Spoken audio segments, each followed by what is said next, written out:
भीम. टाळ्यांचा आवाज काही जोरात येत नाहीये, म्हणून टाळ्यांचा आवाज थोडा वाढवा.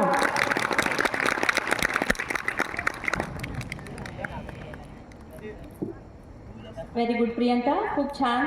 जय भीम नुसता नारा नाही तर जय भीम ही लाईफस्टाईल बनलेली आहे असं तिने सांगितलं. त्यानंतर मी बोलवते खुशी अधिकारी. खुशी अधिकारी. खुशी अधिकारी. खुशी अधिकारी. बरं, थोड्या वेळाने आपण बघू. त्यानंतर मी थोडं टाळ्यांचा मोटिवेट करा. लहान मुलगी ती पहिल्यांदा येते, तर तिला तरी तुम्ही थोडं मोटिवेट करा. Avni Suradkar. Avni.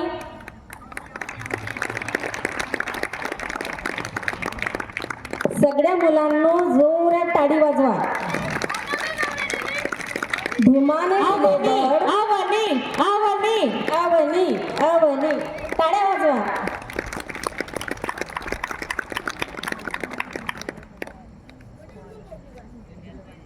Good evening, everyone.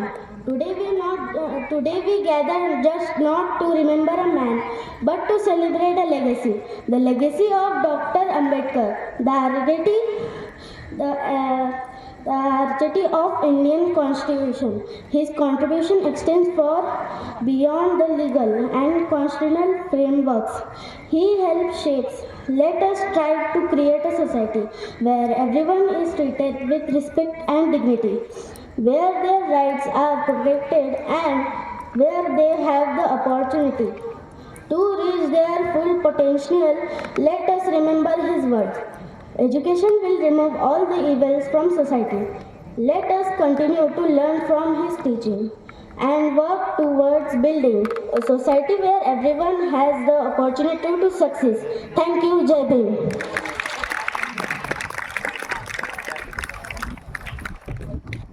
भीमाने दिले बळ तेव्हा लेखणीला आली कड. भीमाने दिले बळ तेव्हा लेखणीला आली कड. कार्यक्रम पुढे सरकतो, प्रास्ताविकाची आली वेळ. प्रास्ताविकाची आली वेळ. टाळ्या वाजवा. थोड्याच वाजवा, जास्त नका वाजवू. त्यानंतर मी बोलवत आहे करण राजेश सोनवणे याला. आलाय का? हां.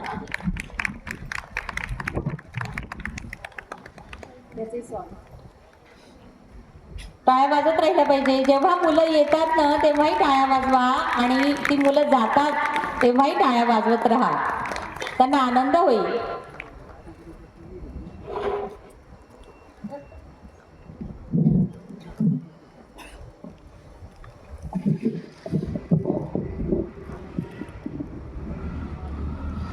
सर्वप्रथम बोधिसत्व भगवान तथागत गौतम बुद्ध, विश्वरत्न डॉक्टर बाबासाहेब आंबेडकर, आरक्षणाचे जनक राजश्री शाहू महाराज, स्वराज्याचे संस्थापक छत्रपती शिवाजी महाराज, मनोरंजनातून प्रबोधन आणि प्रबोधनातून परिवर्तन घडवून आणणारे कॉम्रेड अण्णाभाऊ साठे, संत गाडगेबाबा, माता रमाई, माता भीमाई, माता सावित्रीबाई, माता जिजाई, फातिमाबी शेख या परिवर्तनाच्या लढ्यात ज्या ज्या महानायक आणि महानायकांनी योगदान दिलं, या सर्वांना मी अभिवादन करतो.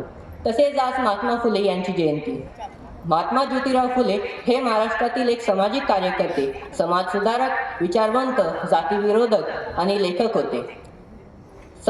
सामाजिक प्रबोधन, अस्पृश्यता व जाती व्यवस्थेचे निर्मूलन आणि स्त्रियांना व मागास जातीच्या लोकांना शिक्षण देण्याचे कार्य त्यांनी केले.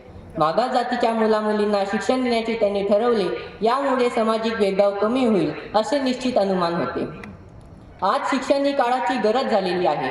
आज जर फुले दाम्पत्य नसते तर आपला शिक्षणाचा अधिकार मिळाला नसता. तसेच स्त्री वर्गाला आपण मोठ्या प्रमाणात प्रगती करताना बघत आहे. प्रत्येक क्षेत्रात महिला पुरुषांच्या खांद्याला खांदा लावून काम करत आहे. देशाचे राष्ट्रपती पद देखील महिला भूषवत आहे.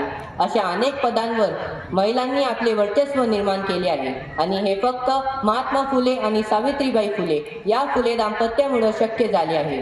त्यांच्या या महान कार्यामुळे आज आपण सर्वांना शिक्षणाचा अधिकार लाभला. म्हणतात, विद्येविना मती गेली, मती विना नीती गेली.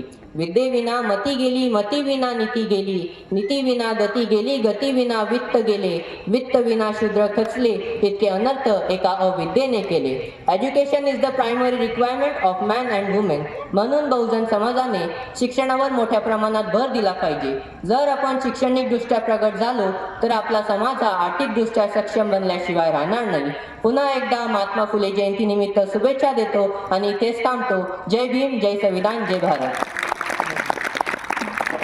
सुंदर प्रकारची रचना होती बघा. करणने जे मी तुम्हाला गुण सांगितले ते सगळे गुण तुम्ही बघितले असेल त्याच्या भाषणामध्ये बघा. त्याने प्रस्तावना खूप सुंदर केली, त्याचं पाठांतर पण खूप सुंदर होतं आणि त्याने जे थोडं आपण त्याला नारे म्हणू शकतो, थोडीशी गीतं वगैरे किंवा फ्रेजेस म्हणतात, वाक्प्रचारांचा पण वापर झालेला पाहिजे असतो भाषण करताना आणि अगदी शांतपणे तो बोलला, खूप घाई केली नाही. अशा प्रकारचे गुण त्याच्यामध्ये आपल्याला भाषणामध्ये दिसायला पाहिजे. व्हेरी गुड करण. त्यानंतर मी बोलवत आहे बघा स्वरा पंकज आराड, वर्ल्ड स्कूल भुसावळची विद्यार्थिनी आहे ती. आता ती 3रीतून 4थीत गेलेली आहे.